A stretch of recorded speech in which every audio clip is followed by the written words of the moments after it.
My name is Greg Nelson. I'm with Nelson Construction Renovations, and we're here today at one of our new builds that we're doing here in Clearwater Beach area, right here on the Intercoastal Waterway. This is a ground-up new house that we constructed. There used to be a home here. It was flooded from the hurricanes last year. We took the house down. The client came into our studio. We did a full design build package with this client. We tested the soil.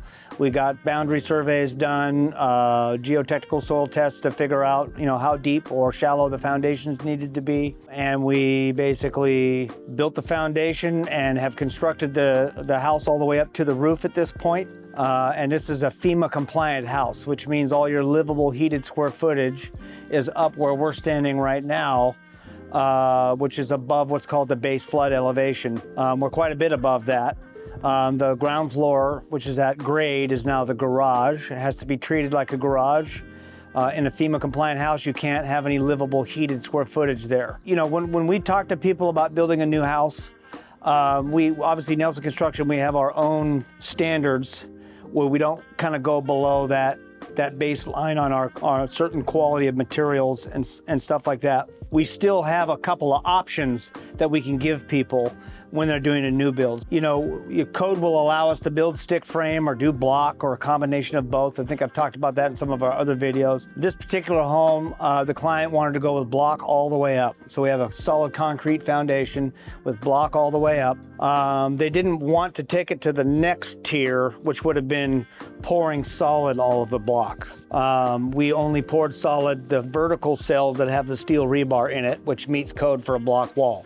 But still, it's far superior than a wood-framed house. We have another one going on in St. Petersburg where that client wanted us to inject concrete and do solid grouting on all the perimeter of the house. All that really does, it gives you a little bit more shear strength and makes it a little bit bulletproof, to be honest. Flying debris from a hurricane is not really going to go through the walls as easy. Hurricane-proof windows, you're pretty safe if you get stuck in there. But in a house like this, it's still a very nice upgrade, block all the way out. The floor we're standing on is hanging off the block walls, so it's full block all the way up. This home has an elevator. If you get caught in a storm, you need to drive into the garage and come out with your groceries and go up, or if you hurt your knee, you got a way to go up. There's a stairwell wrapping around the elevator. It's on one of the Intercoastal Waterways, so they wanted to capitalize on the view, so we got lots of glass looking that way at the dock. There was an existing pool on the site, which we actually took efforts to protect the pool. We basically built almost like a dance stage over the pool out of 2x6s and plywood and put a waterproofing over it so that debris from the house build doesn't go into the pool and stain it. All that will come off and we'll revive the pool when we're done. But we were still able to dry piles on the site without damaging the pool. This particular house, there's a couple of custom things that we've done to this home that the customer requested. Obviously, there's lots of options, and our designers walked them through all the different options. They wanted a metal roof on this house. It's a standing seam. It's called a Galvalume metal roof. In order to do that, you have to do a high-temp underlayment because the metal can get so hot, it can actually burn the plywood. So we did a high-temp underlayment with the metal roof. Above us here, we have what's called a coffer. Coffered ceiling. A true coffered ceiling would be actual beams that would be, create kind of a grid pattern, or there's different designs and different things you can do with a coffer. But this is kind of your open living room. The kitchen's over there in front of me. But this ceiling's got these recessed, what we call coffers, which we just did it with our framers. So the trusses were up a little higher here, and then we built the ceiling down a little bit and created these squares. So it will look like, some recesses. We'll have some lighting going up into that, and it just creates, instead of just having a big flat ceiling in a big open area, it kind of creates a little bit more architecture, makes the home architecturally look a little more interesting.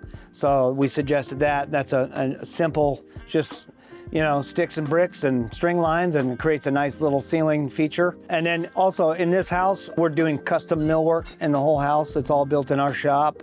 You'll see as we go around, we've got, we don't have it even installed yet, but because we have our own millwork shop, what we do is, we try to be responsible as a builder because, we understand that a homeowner isn't necessarily going to understand every single step of the way. So we try to post, we do the design for the millwork as early as possible before we do the interior framing, so that the framers and all of our trades can coordinate against the actual millwork. So many times a house gets framed and then millwork comes in and they've got to measure everything because they can't measure until it's done. Well, then you've got weeks that it takes to fabricate everything before it's ready to get installed, and it takes quite a while, and there's lead times.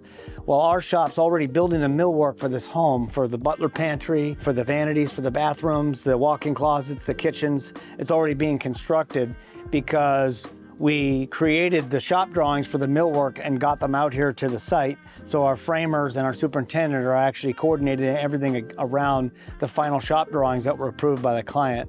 So it makes us move at a little bit faster clip, is one of the reasons we do it like that too. What we like to do is we like to post the shop drawings. These are the shop drawings made for our cabinets from our millwork manager.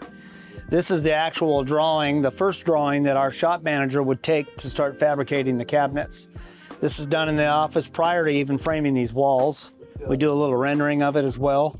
And it really helps for the trades to coordinate where everything is. Generally, the plumber can come in and he knows he's got a sink here, he's got a stove here, whatever. We've got the gas line down here, where the plugs need to be, that sort of thing. You can see the elevations go over here to a, kind of tall pantry cabinets. What you can't see here, actually, this is actually a hidden kind of a butler's pantry. So you come over here, and this door, this opening here is actually going to be, it's going to look like cabinets. So it'll look like, you'll have floor to ceiling pantry cabinets here, and this will just look like another one, except it'll be a door. And then you'll come into here, and there'll be additional pantry in there.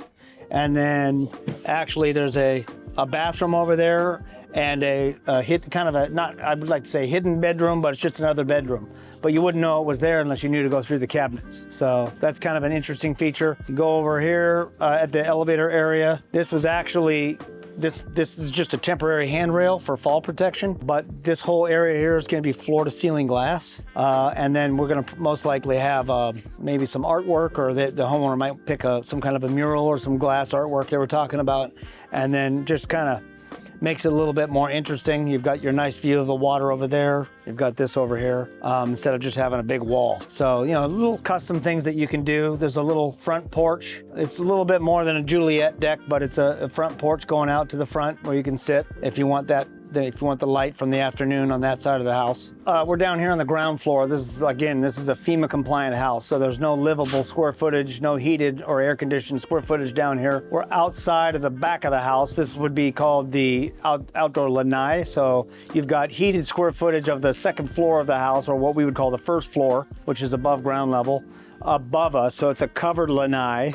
So you could have, there's going to be a grill out here. You can cook or, enjoy the outdoors, not get rained on or what have you, or sun right on your back. You'll notice that, everything down here is concrete. The stairs on the back and the front of the house, this is all what's called cast in place concrete. So this is all formed with plywood, and then there's steel reinforcement. It's all engineered by our engineer, and then we pour it.